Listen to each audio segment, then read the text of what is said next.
వంటి మండల వైఎస్ఆర్ కాంగ్రెస్ పార్టీ కుటుంబ సభ్యులకు అందరికీ నా ధన్యవాదాలు. ఈ మండలంలో ఈ తెలుగుదేశం పార్టీ ఆయన ఇన్ఛార్జ్ అంట మదన్ మోహన్ ఆయన చెప్తాను. ఈరోజు మండలంలో ప్రతి ఒక్క రైతుకు ఈరోజు ప్రెస్ మీట్లో చెప్పినాడు, ప్రతి ఒక్క రైతులు వాడు వీడు అడగకుండా ప్రతి ఒక్కరికి ఎవరిని అడగము ఎవరిని తేల్చము అనే ఒక మాట అడగకుండా ప్రతి ఒక్కరికి మేము ట్రాన్స్ఫర్లు తీసామన్నాను. నేను దప్పేపల్లి గ్రామ పంచాయతీకి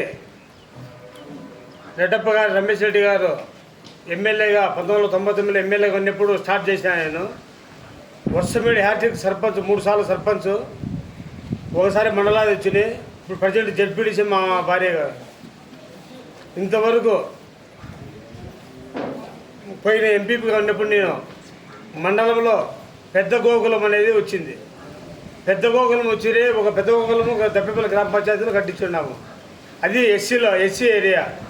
ఎస్సీలు మొత్తం అంతా కొండ ఉంది, కొండంతా మేపుకొని వచ్చి అక్కడ తీస్తాయి.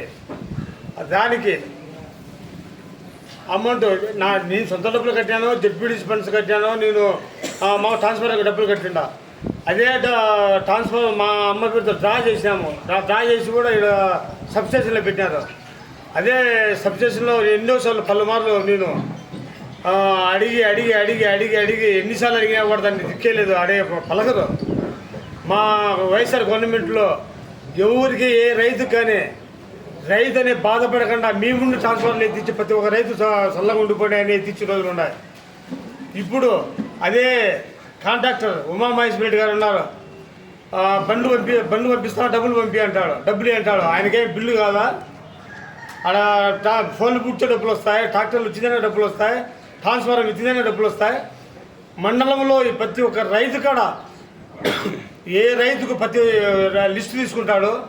ట్రాన్స్ఫార్మర్లు శాంక్షన్ అయిన రైతులందరికీ కాడ వాళ్ళు రక్తాలు తాగేస్తూ ఉంటారు. అది మంత్రివర్యులకు తెలుస్తుందో లేదో కానీ ఈ మండలంలో లోకల్గా మాకు తెలుస్తుంది. ప్రతి ఒక్కరు ఇక్కడ దిగువటిపల్లె పాపం అమాయకుడు ఆయన కాడ పోయి తీసుకుని నన్నే డబ్బులు అడుగుతాడు. ఇక్కడ వీరాడిపల్లె ఆయన ఉన్నాడు, బండపల్లి వెంకటరామరెడ్డి ప్రతి ఒక్కరిగా డబ్బులు లాగుతా వాళ్ళ రైతులు రక్తాలు తాగుతున్నారు. ఈయన వాళ్ళకంటే ఈయనకంటే ట్రాన్స్ఫర్లు ఇస్తాను రైతులు కానీ నీతి నిజంగా చెప్తాను నీ మదన్ మోహన్. ఇప్పుడు నువ్వు దమ్ము ధైర్యం ఉంటే సవాల్ నీకు ఇస్తుందానా, నువ్వు ట్రాన్స్ఫర్ ఎత్తి అది ప్రజలకు ఎస్సీలకు అక్కడ నేను ట్రాన్స్ఫర్ బిగించు మళ్ళీ ఇప్పుడు నీతిని చేతగా ప్రెస్ మీట్ ముందు నుంచి మారుతాను.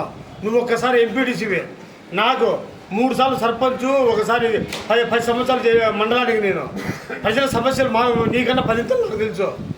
అదేవిధంగా ఈ చంద్రశేఖర్ రెడ్డి ఎర్రగూడి చంద్రశేఖర్ రెడ్డి ఆయన ఎర్రగూడి కాదు, ఆయన వచ్చి బిఏ నాయుడు పల్లె దేవుడి నాయుడు మాదిరి ఆయన ఫీల్ అయిపోతాడు.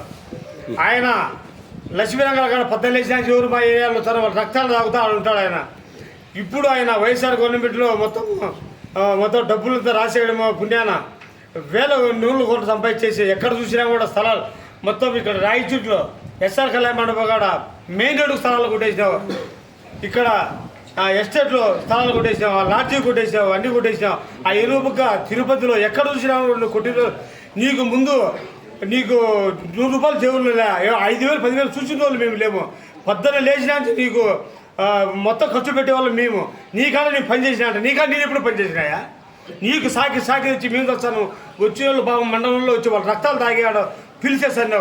లాస్ట్ కన్నా నీ రక్తం తాగేసినా ఏమనుకోని నువ్వు మళ్ళీ పోయేటప్పుడు వాళ్ళు ఖాళీ చెవులు చేసి ఇంటికి పంపించి నీ రక్తం తాగేసినా అని చెప్పేవాని నువ్వు. మా రక్తాలు తాగి మేము నీ కాడ పనిచేసినా ఉంటాయి. నీకు లక్ష్మీరంగాల కాడ ఫ్యాక్టరీ ఉంది, కడపలో అరిపి ఎలాంటి నీదే, లక్ష్మీరంగాల నీదే. నేను ఎప్పుడు పనిచేసాను కానీ నేను పేద కుటుంబంలో పుట్టిన నీతి నిజాయితీగా నా శక్తి వరకు నేను పనిచేసుకున్నా. మా బతులు మేము మొత్తం మీ ఎట్రోళ్ళకి మీకు ఖర్చు పెట్టిన రోజులు ఉన్నాయి. మమ్మల్ని నువ్వు ఎత్తేస్తావా? నాకు ఇప్పుడు బార్లు ఉన్నాయి, షాపులు ఉన్నాయి, 10 మందికి సాయం చేశాను.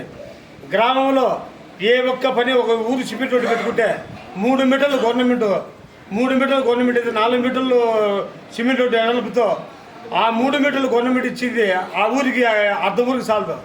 ఏ ఒక్క రైతులను కానీ ప్రజలు కానీ బాధ పెట్టకుండా 4 మీటర్లు నడిపితే ఊరంతా వేసి బయటకు వచ్చేస్తా. ఏ ఒక్కరిని బాధ పెట్టను నేను. ప్రతి ఒక్క ఊర్లో బోర్లు వేస్తాను. శక్తి వరకు భూములు అమ్మినా, బంగారం అమ్మినా, డబ్బులు కొట్టుకొని రాజకీయాలు చేసినా నేను. నువ్వు నాకు నీతులు చెప్తావా? నీకని నేను పని చేసినా నీ మనసుకు నీకే తెలియాలా? సిగ్గుండాలి కొంచెమన్నా మాట్లాడాలంటే. పద్ధతి ఉండాలయ్యా. నా మీ ఇంటి మా పోలీసులు వచ్చారు, దానికి దిక్కే లేదు, మేము వదిలేసినాం. నేను ఉండేది ప్రజాసేవ చేసేదానికి.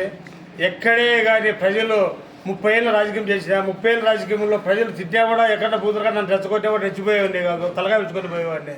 నన్ను చంపడానికి వచ్చారు, మా కొడుకుని చంపడానికి వచ్చారు.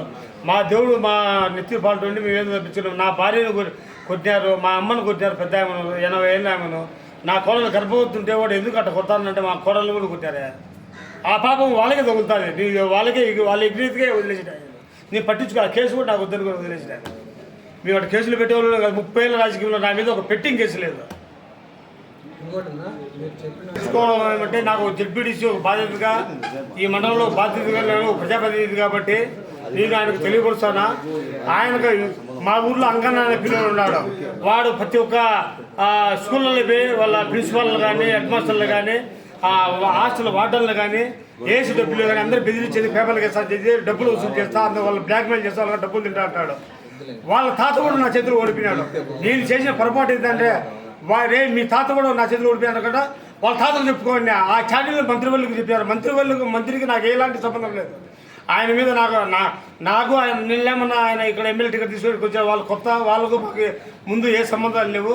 ఏం సోదరాన్ని ఎప్పుడు కనిపిస్తే కూడా మాట్లాడినాడు. ఆయనకు అది నేను చేసిన పొరపాటు ఏంటంటే మీ తాత కూడా నా చేతులు ఓడిపోయినా, మీ తాతకు చెప్పుకోకపోయినా నేను మాట తొడబడినా వాళ్ళ అని అది ఛానల్ చెప్పాడు మంత్రికి. ఈ కార్యకర్తలు, మీ తెలుగుదేశం పార్టీ కార్యకర్తలు ఇక్కడ చేసేది ఒకటి, ఇక్కడ ప్రజలకు అన్యాయం చేసేది ఒకటి, లంచాలు తినేది ఒకటి, మంత్రి గారు చెప్పేది ఒకటి. ఆయన తెలుసుకోవాలని కూడా తెలుసుకొని వీళ్ళను నీతి నియాద పని చేయమని తెలుసుకొని చేయించే బాధ్యత ఉండాల్సింది కాదు కూడా నేను ఆయన తెలియపరుస్తున్నా.